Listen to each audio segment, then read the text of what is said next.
तिकडे अब्दुल सत्तार हे काल मुंबईत आले आणि ते कालपासून ठाण मांडून आहेत. काल रात्री उशिरा एकनाथ शिंदे यांच्यासोबत चर्चा झाल्यानंतर आता अब्दुल सत्तार थोड्याच वेळात मुख्यमंत्री देवेंद्र फडणवीस यांची सुद्धा भेट घेणार आहेत. रात्री 9 वाजता अब्दुल सत्तार आणि देवेंद्र फडणवीस यांची भेट होणार असल्याचं कळतं.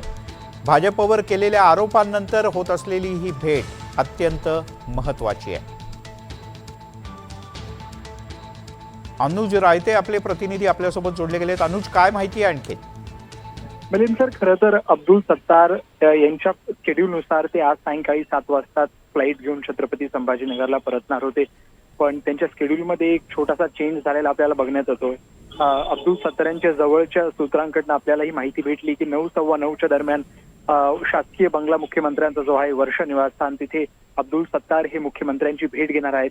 इनफॅक्ट जेव्हा काल रात्री मीटिंग झाली ठाण्यामध्ये, जी 3 तासाहून जास्त चालली, त्या मीटिंगमध्ये सुद्धा उपमुख्यमंत्री एकनाथ शिंदे यांनी आश्वासन दिलं होतं की ते स्वतः मुख्यमंत्री देवेंद्र फडणवीसांसोबत येऊन छत्रपती संभाजीनगरमध्ये जी चुरस निर्माण झाली आहे भारतीय जनता पार्टीच्या पदाधिकारी आणि शिवसेना यांच्या पदाधिकाऱ्यांमध्ये, ती सोडवण्याचा प्रयत्न करतील.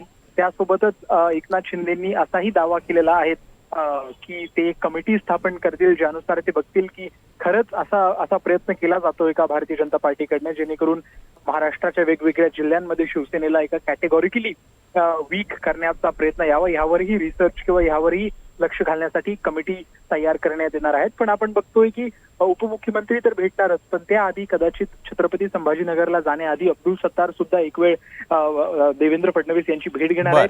त्यांचा ऑलरेडी एक फोन कॉल झालेला आहे. त्या फोन कॉलवर आश्वासन देण्यात आलेलं आहे अब्दुल सत्तारांना. पण या भेटीमधनं काय निघतं आणि एक प्रकारची पीस ट्रीटी इथे बनते का अब्दुल सत्तार आणि बीजेपी मध्ये, हे बघणं महत्वाचं आहे. ठीक आहे अनुज, तुर्तास धन्यवाद या माहितीबद्दल.